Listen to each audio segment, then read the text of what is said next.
आदरणीय व्यासपीठ, आपण सर्व जमलेले माझ्या बंधू भगिनींनो, आपण सर्वांना माहीत आहे की इथे जे आहेत ते निशांत असलेले, त्यांना आपल्या आपल्या धर्माचं खूप असं चांगलं नॉलेज असलेले व्यक्ती आहेत ते, आणि त्यांच्यासमोर आपण काय बोलणार आहे का नाही. पण तरीसुद्धा जे काही दोन शब्द माझ्या मनात आहेत तेवढे मी आपल्यासमोर बोलू इच्छिते. तर सगळ्यात अगोदर मी सांगेल की धर्म या शब्दाचा अर्थ सामाजिक शास्त्रामध्ये जर बघितला तर धर्म म्हणजे आचरण. त्यानुसार जे आहे की म्हणजे आपल्या व्यक्तीचं, प्रत्येक व्यक्तीचं आचरण हे कशा पद्धतीचं असावं हे सांगणारं तत्त्व म्हणजेच ते धर्म आहे. परंतु सगळ्यांनी वेगवेगळ्या पद्धतीने, वेगवेगळ्या मार्गाने, ज्याला जसं सुचेल तशा पद्धतीने सगळ्यांनी आपापल्या धर्माची व्याख्या केली आणि आपापल्या मार्गाने, आपापल्या याच्याने सगळे जे आहे तर जगू लागले आणि त्या पद्धतीने आपापली वर्तणूक सगळेजण करू लागले.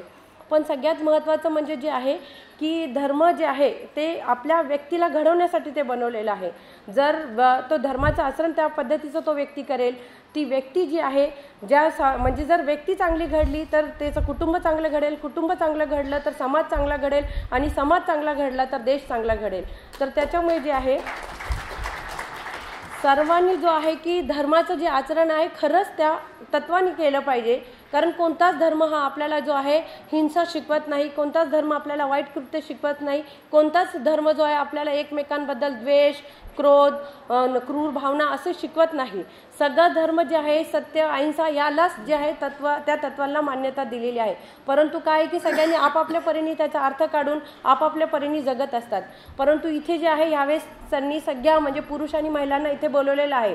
म्हणजे आपण सगळे कोणतरी मुलींचे आईवडील आहात, हो की नाही. म्हणून तुम्ही सगळ्यांनी ह्या गोष्टी लक्षात घेतल्या पाहिजे की आपण जे जीवन जगत आहोत तर आपण जे तत्व आपल्या मुलांना शिकवणार आहेत त्याचनुसार आपला समाज घडणार आहे. म्हणून आपणच आपल्या मुलांना या पद्धतीचे असे तत्व शिकवा की जेणेकरून समाजात द्वेष निर्माण होणार नाही, समाजात जे आहे तेढ निर्माण होणार नाही, एकमेकांबद्दल हिंसाचे वातावरण तयार होणार नाही. या पद्धतीची शिकवण जर आपण आपल्या मुलांना दिली तर अशा पद्धतीची जे आहे वातावरणच क्रिएट होणार नाही आणि पोलिसांची गरज तुम्हाला पडणार नाही. तर त्यामुळे जे आहे सगळ्यांनी इथूनच प्रण करून गेलं पाहिजे की आम्ही आमच्या मुलांना जे आहे चांगली शिकवण देणार आहेत. आणि त्यात काही ना काहीतरी समाजकंटक असतात, ते काहीतरी नवीन क्रिएशन्स करत असतात आणि त्यामुळे समाजात जे आहे द्वेषाची भावना निर्माण होत असते. तुम्ही सगळे आजकाल बघत असाल की सोशल मीडिया जे आहे ते वापर करून मुलं खूप काहीतरी वेगवेगळ्या मार्गाने लागतात. त्यामुळे जे आहे तुमच्यासोबत वेगवेगळ्या ज्या आहे घटना घडतात, समाजात वेगवेगळ्या घटना घडतात. नंतर आहे ड्रग्सचा प्रश्न.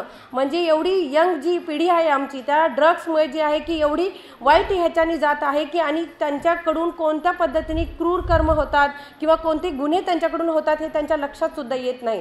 तर म्हणूनच आपण आपल्या मुलांना, आपल्या मुलींना या पद्धतीने शिकवलं पाहिजे की तुम्ही बाहेर गेल्यानंतर कशा पद्धतीचं आचरण केलं पाहिजे.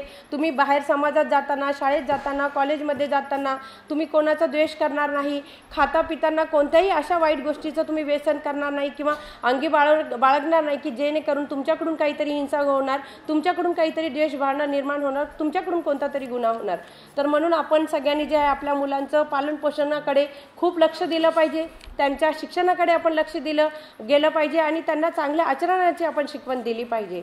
जाताना फक्त एवढंच म्हणेल की सगळ्यात महत्त्वाचा धर्म म्हणजे जो आहे तो मानवता धर्म आहे, माणुसकीचा धर्म आहे. आणि आजच्या ह्या ज्या मंचाचा आहे सगळ्यात मोठा जो आहे त्याचा जो हेडलाईन आहे त्यामध्ये खूप मर्म लपलेला आहे, हे की नाही. त्यामध्ये सांगितलेले की सर्वधर्मीय सद्भावना मंच हा जो शब्द आहे, समता आणि सद्भावना, हे आपल्या कॉन्स्टिट्यूशनने आपल्याला दिलेला आहे आणि तो खूप महत्त्वाचा शब्द आहे. त्या शब्दाचा मर्म आपण समजून घेतला पाहिजे आणि त्या पद्धतीने आपण आपल्या जीवनामध्ये आचरण सगळ्यांनी केलं पाहिजे. आणि मानवता या धर्माला सगळ्यात जास्त महत्त्व देऊन जे आहे समाजाची जी आहे एकता जी आपण टिकून ठेवली पाहिजे, भारताची जी एकता आहे ती आपण टिकून ठेवली पाहिजे. तर फक्त जाताना एवढंच बोलेल की शोधिसी मानवा रावळी मंदिरी, नांदतो देव तुझ्या अंतरी, नांदतो देव तुझ्या अंतरी. थँक्यू.